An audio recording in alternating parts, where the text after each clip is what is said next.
Welcome back, everybody. I'm Monkey C, and today we are entering into our off-season episode, part 1. The season ended on a very high note with a bitter end, but it's still encouraging to see us move the needle in the right direction. We took the Bengals to overtime, even being down early by 2 scores, but we just didn't have enough juice to pull through and were eventually eliminated. The playoff bracket is up to date, and we have the Miami Dolphins, who dethroned the Chiefs in the AFC Championship game, to face the Eagles, who beat the Cowboys in the NFC Championship game, leading to a 4 and 5 seed Super Bowl matchup. But the exciting part about Super Bowl week is that we get to find out if we have any development upgrades and discover who are some pieces that we can rely on going forward. And at first glance, the offense seems to be the same. I'm pretty sure Marvin Mims already had star development. Other than that, pretty standard. Defensively, I see Nate Gills with X Factor, which is telling that he probably won the Rookie of the Year award. And Levi Wallace got an upgrade to Superstar, which may raise his stock if we choose to resign him. But the Super Bowl winner of this year is the Miami Dolphins by a landslide, as Devon Achane takes home the Super Bowl MVP, as we too have some winners, as Lester Banks and Nate Gills won the Rookie of the Year awards. I've been incredibly impressed with these two among a lot of other guys we drafted last offseason. And truthfully, the past draft, we have really set the foundation of where we are headed, and I'm excited to see how they'll continue to be the cornerstones for our team to lead us to long-term success. Moving on ahead, some guys have decided to retire, and I imagine that we won't have many guys on the list, but we did bring in some mentors that are probably ready to hang up their cleats. But there are some pretty big names here like Adam Thielen, Trent Williams, Darius Slay, and Tyrone Smith, who are ready to move forward with life after football. And as expected, majority of the guys that are retiring are mentors on our team, but maybe the biggest one leaving the game is Raheem Mostert. So we'll need to find a backup running back, and I know Banks can be our lead back, but we'll need some insurance since he was hurt twice last year. Which reminds me that we should check out the stats. We were a bottom tier offense last year, and that has to be an area of focus going into this offseason. I think the plan has to be finding our quarterback of the future and beginning to build around the rookie so he can thrive. Winston did okay, but we need someone who's ready to make some big splashes when he's on the field. Defensively, we are in pretty good shape, but of course we can always improve, especially when we might have quite a few guys not returning when free agency hits. And while we are on the topic of guys not coming back, I think it's a good time to start cutting some dead weight to relieve our financial situation. Currently a little over $70 million, but we'll see if we can trim it down a bit. One of the guys that I think we should move on from is Jaleel McLaughlin. He didn't see much playing time, so cutting him to save money would make a ton of sense. The other guy is Alex Singleton, who's getting up there in age, and he will relieve $5 million off our books, so he too is cut. I also just feel pretty good about our linebacker situation since Brian Asamoah and Chad Muma, who were on the practice squad last year, can now have a chance to be our backup linebackers, and I still like their potential. And we were able to create about $13 million of cap space, so we'll see who we want back in this re-signing player stage. There's not many guys I think will come back from this list, and honestly I think it's just Devin Bush that I would really highly consider re-signing, but it all depends if the price is right. I would like Michael Pierce back, but I want to see what's on the market, and we might even take a nose tackle in this year's draft, but depth will be nice as well. Most of the guys on this list, I just think we can either improve on that position either in free agency or the draft, so I think it's safe to move forward and start looking ahead. This is also just a good reminder that I don't sign guys who have red or below interest bars just to make it more difficult for me. But Bush does want to come back, and we'll see what his asking price is. This isn't too bad, and he did make quite an impact on the field last year. This past season, he led the team in tackles and was a monster at times, just being able to be anywhere using his athleticism. He is 27, so the most I would consider is maybe a 2-year deal at this price.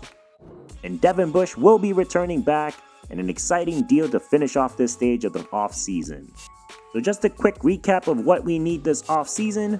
Offense could use an upgrade first, obviously, is the quarterback position, and maybe some other weapons. And whoa, Why is Kendrick Whitworth down to start development? He was an X factor basically the entire season and now he's been demoted?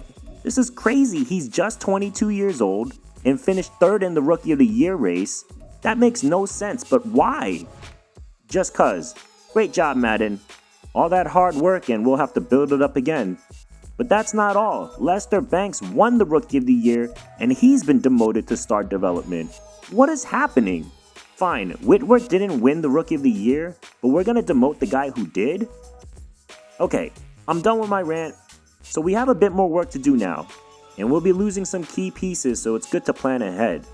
We definitely need to fix this offense, that's priority number one, and finding our quarterback of the future. But more importantly, putting enough pieces around him for him to succeed, and making sure he stays protected by the guys up front. Defensively, our linebackers look great. Maybe another corner, and we know there's a top 5 one in this class.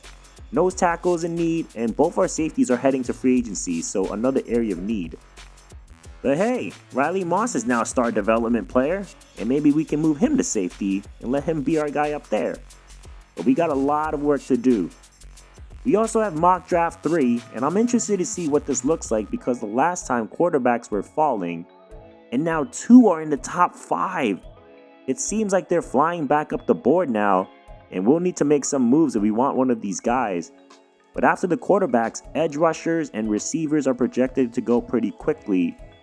But holy cow, all the quarterbacks are now projected to be in the first round, and they are all going in front of our pick.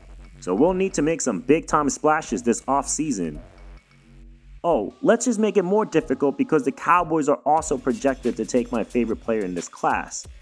Okay, we have to move around this board in order to make some magic happen, but we'll jump into the free agency stage first. This free agency class has a lot of great names, but some of them are beginning to hit that age where I'm not sure I want to invest in them, but I'll still keep an open mind. Also, majority of them don't want to be here, which we'll take a note of, so we'll need to be wise with how we use our finances, but also thinking through guys who desire to be a Denver Bronco just to ensure that we have mutual interest. The quarterback class has Justin Fields here, but I'm pretty sure I prefer to draft someone rather than signing one in free agency. So this is what we look like now in the free agency stage, and I want to attack this free agency class by addressing the trenches.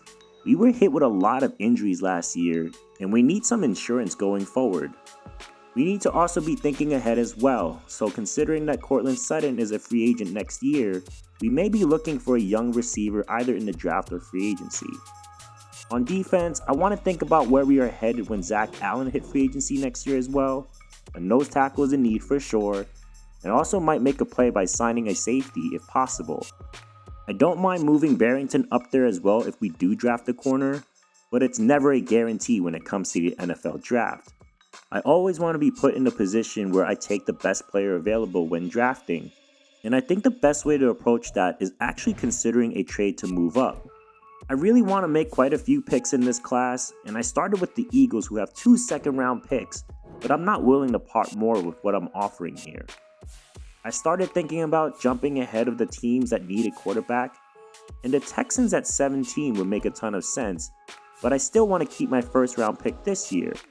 I think we can make something work, but it's going to be very expensive. I'm willing to start the offer with a 3rd-round pick this year, a first-rounder next year, as well as our 2027 second-round pick. And it's very close. I was willing and able to throw a 5th-round pick this year to move up, and the Texans will accept the trade, and we now own 2 first-round picks in this year's draft, and already we are making a big splash. And now owning the 17th overall pick has us well in front of all these other teams that want to take a quarterback. Or we can even consider trading up into the top 5. The options are now endless. But our draft board is going to have now 2 first-round picks and no 3rd-round pick, so we better make it count, but it's still very exciting to have 3 picks within the top 60. Back to free agency, and I think the big fish I want to lure in is Talanoa Hufanga. He can be a real difference maker in our secondary, and I'm not good at drafting safeties anyways, so why not just sign one? He had an amazing year, and I think he'll make a huge difference when we need to match up against tight ends and the run game. So we'll give him a 3-year deal rather than a 5, and we'll work around the financial side of things since we are in position to be generous and flexible. And this offer would make the most sense for us at the moment, a little over $40 million over 3 years, and currently we are neck and neck with the Patriots, but I doubt I'll go any higher than what I'm offering him now.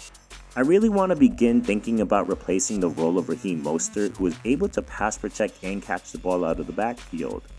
And I really like J.K. Dobbins. And if Banks gets injured again, I can't have someone who can only catch the ball. I need someone who's able to run it as well. And I think Dobbins, with his interest being a Bronco and our interest in how we'll use him, it makes a ton of sense for both sides in this 1-year deal. For receivers, we could definitely use another one. There are some premier names on this list, but I want us to move towards being younger at that position. I sorted through the list to see if there were any young receivers that want to be here and has the potential to even be a solid number 3 or 4 option on our offense. But after going through the list, I just didn't see anyone that stuck out that would make sense. I did play with the idea of signing Rashid Shaheed, but he's already 27, and I think we can find someone in the draft, but the cards were not in our favor as offensive weapons were really low in this free agency class.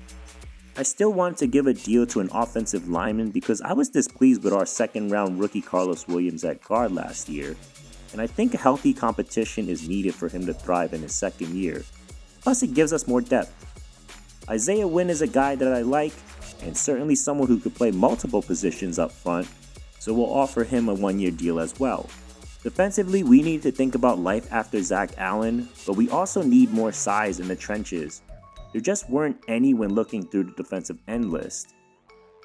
The defensive tackles has some potential of guys we could bring in, but I like the Michael Pierce reunion because he's been with us already and I know I can trust him if he stays healthy. If we end up drafting a nose tackle, then so be it. I have no qualms with him being a backup at his age to help the rookie grow, as we'll offer him another 1-year deal. I feel pretty good about where we are at, and since the market is low all across, I went with finding a kicker, and I like Kaimi Fairbairn, who would love to be here. Again, to keep the risk low, I'll offer another 1-year deal, and we'll hope that this offer is good enough for him to accept. And so that's our first offers in free agency. It'll be Talanoa Hufanga, Michael Pierce, Kaimi Fairbairn, J.K. Dobbins, and Isaiah Wynn. And after the first evaluation, 3 have made a decision, and we have signed all 3. Hufanga, Fairbairn, and J.K. Dobbins. Welcome to the Denver Broncos. But the biggest splash we made has to be Hufanga, and I'm excited to see what this defense will look like with him and Patrick Surtain playing together among other young pieces. In the second evaluation, I also included Josh Jones for more depth to our offensive line, and he's a scheme fit as well. But in our attempt here, Michael Pierce has made a decision, and he decided to come back to take care of some unfinished business. Last 2 guys have yet to sign, but Josh Jones has decided here, and he too will join us. And we have hit 1 home run, but at this point, it's just singles and doubles to fill out the rest of our roster. Now in stage 2 of free agency, I just want Isaiah Wynn to sign, and we pretty much can be done with signing players, as Isaiah Wynn will also join us, and hopefully our line is a bit more feasible for the young quarterback that we will be bringing in. I'm pretty happy with our decisions, and I like the direction of where we're headed. I just don't think forcing a move for an aging player would benefit us much, but more specifically, they would need to desire to be here, which majority of them did not.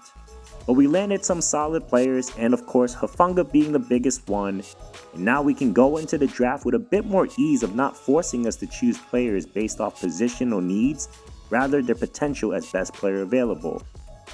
Quick look at mock draft 4, and boy, quarterbacks are back to falling out of the first round. This might be the most unpredictable one that I've ever encountered when playing Madden 24, and I truly have no idea what is going to happen. I just know for sure we cannot leave this draft without a quarterback because there's no way, just no way I can do Jameis Winston for another full season. I don't mind him starting this year off, but the entire year, that's out of the question for sure. I won't look at mock draft 5 just to keep the surprise element of the draft, but we'll do some private workouts here. If you didn't know, now you do, I love taking offensive linemen. I think winning starts with the trenches, and I want to start focusing on left guard here, Bryce Shaw, who had a pretty good combine. I also want to focus on right guard Devin Pryor, who was the fastest offensive lineman during the combine. And I love to get Darius Combs to 100%. He's extremely athletic, and I think he could be a first round type player. Before we head into the draft, here's a quick look at our roster. We'll be taking a quarterback in the first round, but we could use an upgrade at receiver, maybe an offensive lineman or two if the board falls that way. Defensively, I'm really impressed with where we are at. The possibilities are endless with our secondary and linebackers. Specifically towards our secondary, if we do add another corner, we could consider Barrington moving to safety and letting him play there. Or he could just play nickel, or keep him at corner so there's 3 legitimate corners that we can rotate around. Or we can also have Riley Moss play safety. The possibilities are endless, so it's going to be a lot of fun. But that will do it for the first part of the offseason. I apologize for leaving you on a cliffhanger, but I want to see what you guys think of the draft and how we should approach it. Let me know in the comments, and please like the video and subscribe. I'm Monkey C, and I'm out.